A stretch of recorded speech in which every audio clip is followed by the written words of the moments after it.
The book I'm reading is Duddle Puck, the Puddle Duck by Karma Wilson, illustrated by Marcellus Hall.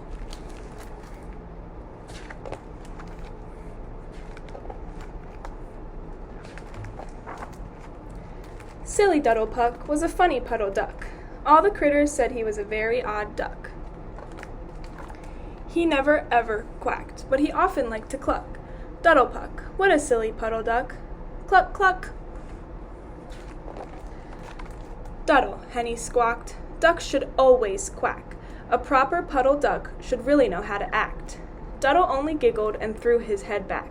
He honked, but he never ever quacked. Honk, honk. Gilly Goose waddled by, and she looked a little shocked. She honked, "My dearest Duddle, that is not how ducks should talk." She flapped her wings indignantly, and feathers fluttered loose. Remember, you're a duck, you're not a noble goose. But Duddle only smiled, and he did a little jig, over to the wallow, where he spied a spotted pig. "Oink, oink," said Duddle, but the pig just sputtered back. Ducks should never oink, they really ought to quack. But Duddle didn't quack, as a proper duck should say. Instead, he wandered to the barn and bellowed out a neigh. Hank the horse was stunned. He was taken quite aback. Ducks should never neigh. They really ought to quack. Duddle danced and sang, cluck, honk, oink, neigh, and everyone was shocked when he added, hip, hip, hooray. Gilly Goose was flustered, and she fussed, "It's just our luck. This bird brain doesn't know that he's actually a duck. Oink, cluck, honk, neigh, hip, hip, hooray."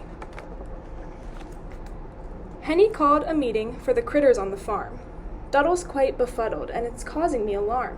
We have to teach this duck the way a puddle duck should speak. After all, he has a bill, he doesn't have a beak."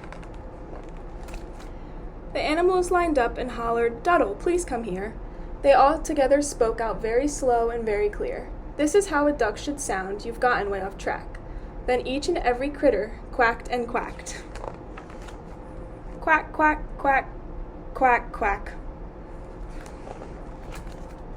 Duddle winked and smiled. "Yes, it is true, I am a duck, and at times I like to moo, or oink, or maybe even cluck, but not one of you is a duck."